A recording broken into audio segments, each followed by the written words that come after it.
I'm going to tell you about a core outcome set for abdominal aortic aneurysm repair, which is developed, the idea put together by Matthew Machen, Anders van Heinem, and myself, and has been extended to collaborators across Europe.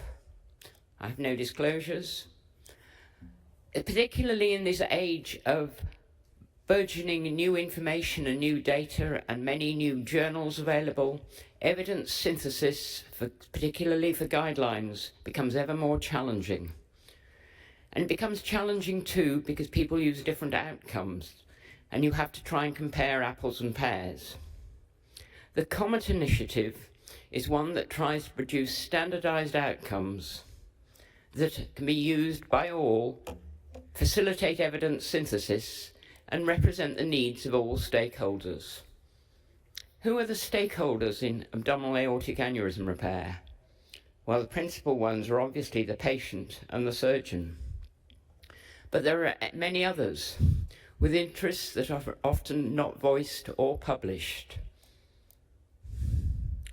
There's a set framework for determining a core outcome set, which starts with a systematic review, focus groups of underrepresented groups, particularly in this case, patients and nurses, formulation of a questionnaire with the key questions to address, to a Delphi consensus, followed by an in-person consensus meeting to agree the outcomes. This pie chart shows how different specialities were represented in our Delphi consensus. And you can see that about a quarter of them were vascular surgeons and about a quarter were patients and their families, with other specialities and industry being represented. And that we conducted this in several countries across Europe, from Sweden down to Greece. After 2 rounds of a Delphi consensus, where people can score items as 1 to 9, and 9 being most important, we had eliminated all but 12 outcomes. And some of the ones that were eliminated in round 2 are shown here. And these vary from patient satisfaction with the entire process, to endoleak after endovascular repair, to graft infection. This left us with 12 outcomes which were considered very important by all sectors contributing to the Delphi consensus. And we took these to a consensus face-to-face meeting where the representation of vascular surgeons was now increased to almost 50%, but all other stakeholders were represented. Going in the list of importance from number 7 to number 12, we had a variety of outcomes, from patient satisfaction with the entire procedure, major re-interventions, stroke giving disability, and so forth, including kidney failure.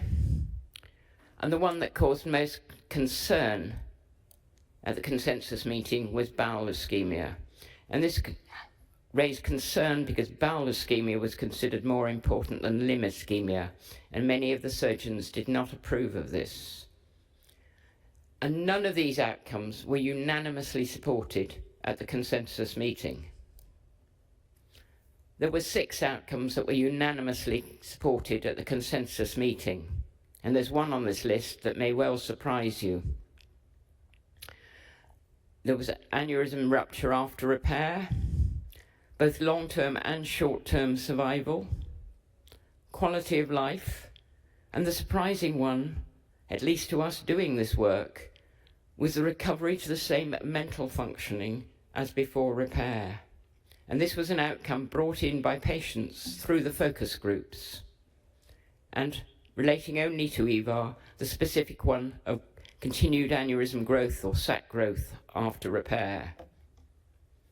So this leaves us with a core outcome set of 6 items, which reflect both survival, failure of treatment, and key attributes that patients value and want to have after aneurysm repair.